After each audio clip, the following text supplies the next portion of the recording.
അമ്മയുടെ മുഖം എങ്ങനെയാണെന്ന് കാണാൻ പോലും യോഗമില്ലാത്തവളായി പോയില്ലേ ഞാൻ.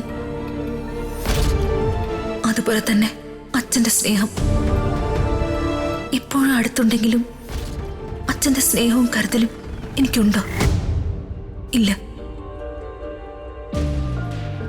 അതുപോലെ തന്നെയല്ലേ രാജുവിന്റെ സ്നേഹവും. എന്റെ ജീവനെ തുല്യം ഞാൻ സ്നേഹിച്ചതല്ലേ രാജുവിനെ. എന്നിട്ടും എനിക്ക് ആ സ്നേഹം വിധിച്ചില്ല. ഞാൻ സ്നേഹിക്കുന്ന ആരുടെയും സ്നേഹം കിട്ടാൻ ഒരിക്കലും അർഹതയില്ലാത്തവളാണോ ഞാൻ? ജോൾസ്യം പറഞ്ഞത് തുടരെ തുടരെ ഓരോ പ്രശ്നങ്ങൾ എന്റെ ജീവിതത്തിലേക്ക് വരുമെന്നല്ലേ? സത്യം പറഞ്ഞ ഈ 3 പേരുടെ സ്നേഹം എനിക്ക് തിരിച്ചു കിട്ടിയിരുന്നെങ്കിൽ എനിക്ക് എന്തെങ്കിലും പ്രശ്നങ്ങൾ സംഭവിക്കുമായിരുന്നോ?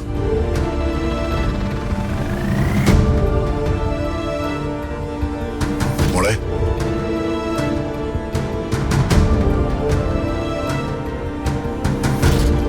നീ ഇരിക്ക.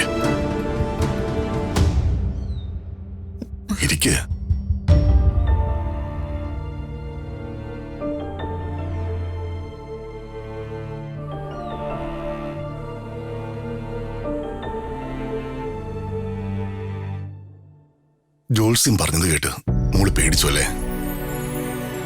മോളാവുന്ന കേട്ട് പേടിക്കണ്ട. മോളുടെ കൂടെ അച്ഛനുണ്ട്. ജോൾസ്യം പറഞ്ഞത് കേട്ട് എനിക്ക് നല്ല വിഷമമായി. പക്ഷെ വിഷമിച്ചിട്ട് കാര്യമില്ലല്ലോ. പരിഹാരങ്ങളല്ലേ ചെയ്യേണ്ടത്.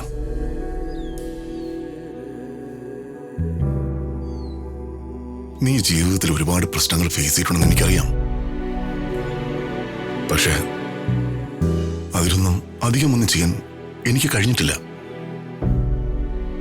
ഏതൊരു പ്രശ്നമോ പ്രതിസന്ധിയോ മുന്നിൽ വന്ന് നിന്നാൽ അത് നേരിടാൻ ഒരു സപ്പോർട്ട് ഉണ്ടാവണം.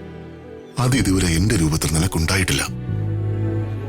ഇനിയൊരു പ്രശ്നം നിനക്ക് വന്നാ നിന്റെ കൂടെ അച്ഛനുണ്ടാവും.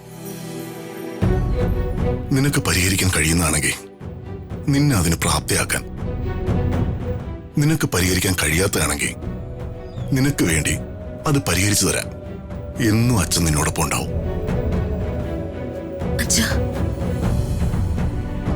അച്ഛന്റെ ഈ വാക്കുകൾക്ക് മുന്നിൽ ഈ പൊള്ളലിനോ അല്ലെങ്കിൽ ഇതിലും വലിയ മുറിവുകൾക്കോ എന്നെ വേദനിപ്പിക്കാൻ കഴിയില്ല.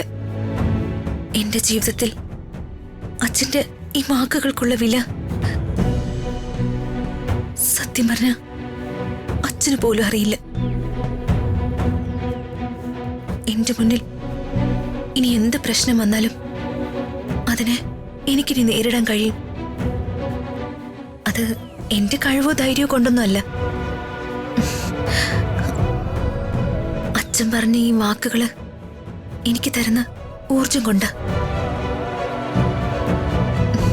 പിന്നെ ജോൾസര് പറഞ്ഞതുപോലെ ഞാൻ എന്തെങ്കിലും അപകടത്തിപ്പെടുന്നുള്ള പേടി ഒരിക്കലും അച്ഛന് വേണ്ട.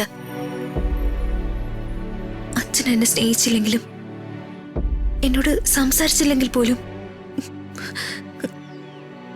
അച്ഛന്റെ സാമീപ്യം ഒന്നു മാത്രം മതി. എനിക്ക് നേരെ വരുന്ന ഏത് പ്രശ്നങ്ങളിലും ഞാൻ അകപ്പെട്ടു പോവില്ല. പക്ഷെ ഇപ്പൊ അച്ഛൻ എന്നോടൊപ്പം ഉണ്ടല്ലോ. ഇനി ഒന്നിനെ ഞാൻ ഭയക്കില്ല.